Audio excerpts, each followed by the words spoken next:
पुराणों के अनुसार पूर्व काल में शिलाद नाम के एक ऋषि मुनि थे। वो ब्रह्मचारी थे। ब्रह्मचर्य का पालन करते करते शिलाद ऋषि मुनि को बुढ़ापा आ गया। अब उनके मन में एक भय सताने लगा। भय यह था कि बिना संतान उनकी मृत्यु के बाद उनका वंश समाप्त हो जाएगा। इसलिए उन्होंने अपने वंश को आगे बढ़ाने के लिए इंद्रदेव की कठोर तपस्या करने का निश्चय किया। एक दिन इंद्रदेव उनकी भक्ति से प्रसन्न होकर प्रकट हुए। हे मुनिवर, मैं आपकी भक्ति से अत्यंत प्रसन्न हूँ। मांगो, आपको क्या वर चाहिए? इंद्रदेव, मुझे वरदान दीजिए कि मुझे ऐसे पुत्र की प्राप्ति हो जिसे मृत्यु छू भी ना सके। मुनिवर, ऐसा पुत्र देने में तो मैं असमर्थ हूँ। आपकी इच्छा तो केवल देवों के देव महादेव ही पूरी कर सकते हैं। आप महादेव की तपस्या कीजिए, वो आपकी मनोकामना जरूर पूरी करेंगे। इंद्रदेव के कहे अनुसार शिलाद घने जंगलों के बीच बैठकर महादेव की कठोर तपस्या में जुट जाते हैं और कई सालों की कठोर तपस्या के बाद उनकी भक्ति से प्रसन्न होकर महादेव उनको दर्शन देते हैं। शिलाद, हम तुम्हारी तपस्या से प्रसन्न हुए। कहो, तुम क्या वर मांगना चाहते हो? हे प्रभु, मुझे आपके समान ही पुत्र चाहिए जो कि अयोनिजा हो और जिसको मृत्यु छू भी ना पाए। ये सुनकर महादेव मुनि शिलाद से बोले, हे मुनिवर, यूं तो मैं सारे जगत का पिता हूँ, फिर भी तुम मेरे पिता बनोगे। मैं तुम्हारा अयोनिज पुत्र होऊंगा तथा मेरा नाम नंदी होगा। इसके बाद महादेव अंतर्ध्यान हो गए। फिर ऋषि मुनि भी खुशी खुशी अपनी कुटिया में चले गए। कुछ समय बाद शिलाद भगवान शिव के नाम से यज्ञ कर रहे थे। उसी यज्ञ कुंड से एक बालक उत्पन्न हुआ। उस बालक का मुख बेहद ही मनमोहक और लुभावना था। वाह, कितना मनमोहक और सुंदर अंश है मेरे शिव का। अब तो ऋषि शिलाद की प्रसन्नता का कोई ठिकाना ही नहीं था। वह उसे अपने साथ घर ले आए और उसका लालन पालन करने लगे। देखते ही देखते नंदी बड़ा हो गया। 5 साल का होते ही शिलाद मुनि ने नंदी को संपूर्ण वेदों और अन्य शास्त्रों का भी अध्ययन करवाया। और फिर जब वो 7 वर्ष का हुआ तो एक दिन ऋषि शिलाद के घर मित्र और वरुण नाम के 2 सन्यासी आए। ऋषि शिलाद की आज्ञा से नंदी ने दोनों सन्यासियों का खूब आदर सत्कार किया, उन्हें भोजन कराया। खाइए मुनिवर, खाइए। अगर आपको किसी और चीज की भी आवश्यकता है तो मुझे बताइए। नहीं नहीं, हमारा पेट भर गया। हमें और कुछ नहीं चाहिए। आपका बहुत बहुत शुक्रिया। ऋषि शिलाद के घर मिले इस सेवा भाव से दोनों सन्यासी अत्यधिक प्रसन्न हुए। जाने से पहले दोनों सन्यासियों ने शिलाद ऋषि को लंबी उम्र और खुशहाल जीवन का आशीर्वाद दिया और नंदी को बिना आशीर्वाद दिए ही जाने लगे। अगर आप बुरा न मानो तो मैं ये जान सकता हूँ कि आपने मुझ बूढ़े को तो आशीर्वाद दे दिया, लेकिन मेरे बेटे नंदी को नहीं। तब सन्यासियों ने बताया, हमें ये बात कहते हुए बेहद ही दुख हो रहा है, लेकिन सच तो यह है कि नंदी अल्पायु है, अर्थात उसकी आयु बहुत कम है। हाँ मुनिवर, उसके पास केवल 1 वर्ष का ही समय है। आपके इस पुत्र की आयु बहुत कम है, इसलिए हमने इसे कोई आशीर्वाद नहीं दिया। उन दोनों सन्यासियों की बातें सुनने के बाद अंदर जाकर शिलाद ऋषि नंदी को गले लगाकर फूट फूट कर रोने लगते हैं। तब नंदी अनजान बनते हुए उनसे पूछते हैं, पिताश्री, आपको ऐसा कौन सा दुख आ पड़ा जो आपका शरीर इस तरह कांप रहा है और आप फूट फूट कर रो रहे हैं? पुत्र, सन्यासियों ने बताया कि तुम अल्पायु हो और इस बात से मैं बेहद दुखी हूँ। तुम ही बताओ, मेरा ये दुख कैसे दूर होगा? पिता के मुख से ऐसी बातें सुनकर नंदी हंसने लगता है और कहता है, आपने मुझे स्वयं भगवान शिव के आशीर्वाद से पाया है, तो मेरे इस जीवन की रक्षा भी भगवान शिव ही करेंगे। आप इस बात की बिल्कुल भी चिंता न करो। फिर अगले दिन नंदी अपने पिता से आज्ञा लेकर महादेव की तपस्या करने के लिए भुवन नदी पर चले गए और वहां पहुंचकर वो नदी किनारे बैठकर शिव जी की कठोर तपस्या करने लगे। बालक नंदी की कठोर तपस्या देख महादेव कुछ समय बीत जाने के बाद नंदी के समक्ष प्रकट हुए, परंतु जब नंदी ने महादेव को देखा तो वो भूल ही गए कि वो लंबी उम्र के लिए तप कर रहे थे। तत्पश्चात महादेव ने कहा, नंदी पुत्र, मैं तुम्हारी तपस्या से बेहद ही प्रसन्न हूँ। मांगो, तुम्हें क्या वर चाहिए वत्स? प्रभु, मैं ताउम्र आपके सानिध्य में रहना चाहता हूँ। मुझे सदा के लिए अपने चरणों में जगह दे दीजिए। हे शिलानंदन, तुम्हें मृत्यु का भय कहाँ? तुम तो मेरे ही समान हो। तुम अजर अमर बनकर सदा मेरे संग ही रहोगे। तुम पर सदा मेरा प्रेम बरसता रहेगा। मेरी कृपा से तुम पर जन्म मृत्यु अपना प्रभाव नहीं डाल सकेंगे।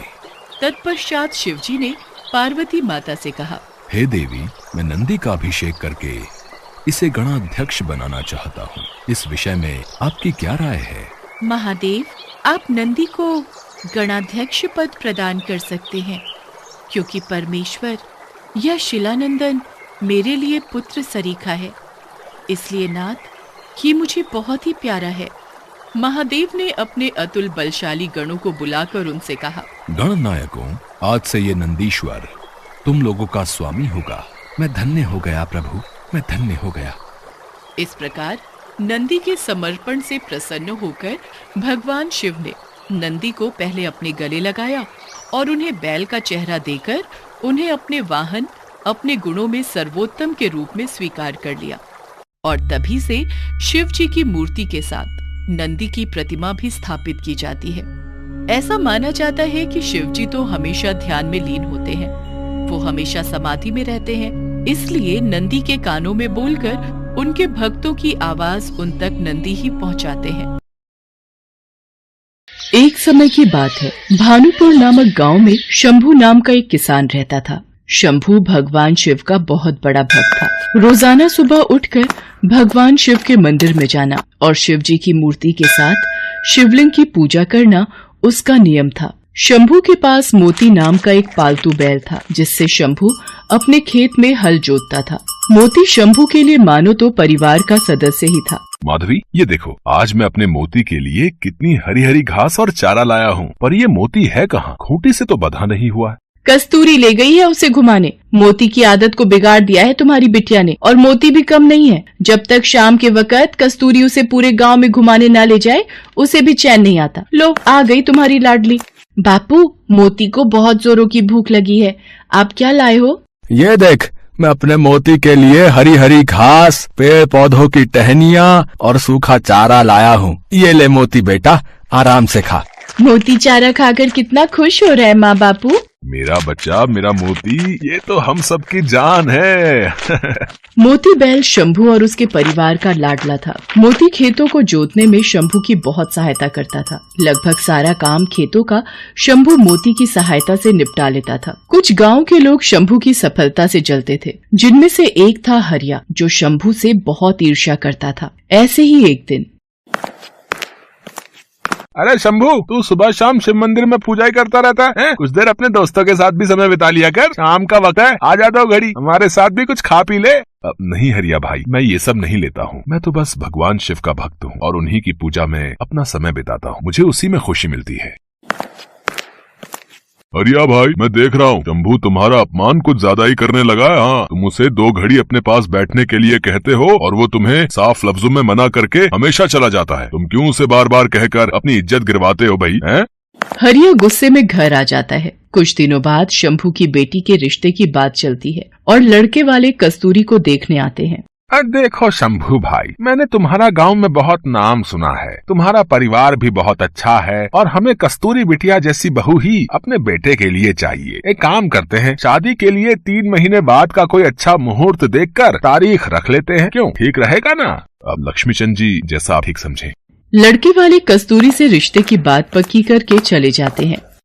आपने लड़के वालों से कह तो दिया, पर 3 महीने में हम इतने पैसे शादी के लिए कैसे जोड़ पाएंगे? तुम चिंता मत करो माधवी, मैं और मोती मिलकर कुछ ही दिनों में नई फसल पर काम कर लेंगे। फिर उस फसल को बेचकर अच्छे पैसे मिल जाएंगे। फिर हम आराम से कस्तूरी की शादी कर सकते हैं। अब तुम मोती का भी ज्यादा ख्याल रखा करो, वो भी हमारे साथ बहुत मेहनत करता है। तुम चिंता मत करो, मैं मोती का ध्यान रखूंगी। कस्तूरी की शादी की बात पक्की होने की खबर हरिया को लग जाती है। वो इस बात को बर्दाश्त नहीं कर पाता है। मेरा अपमान करके शंभू इतना खुश कैसे रह सकता है? इसकी सारी खुशी उसी बैल में है। उसी बैल के भरोसे ये हवा में उड़ रहा है। ये सोचता है कि बैल की मदद से ये अच्छी फसल उगा लेगा और अपनी लड़की की शादी कर देगा। मेरे होते हुए ऐसा कभी नहीं हो सकता। कई बार इस शंभू ने गाँव वालों के सामने मेरा अपमान किया है। आज रात मौका देखकर इसके बैल का काम तमाम कर दूंगा। हाँ। आधी रात के वक्त जब सब सो रहे थे, तब हरिया उठा और उसने शंभू के घर जाकर मोती के चारे में जहर मिला दिया। सुबह जब शंभू की आंख खुली तो उसने देखा, ये क्या हो गया माधवी? कस्तूरी बिटिया जल्दी आओ, देखो हमारा मोती बेसुध पड़ा हुआ है, इसके मुंह से झाग निकल रही है, कहीं इसने कुछ गलत तो नहीं खा पी लिया। हे शिव शंकर, मेरे मोती को ये क्या हो गया? हे भोलेनाथ, हमारा मोती नहीं मर सकता,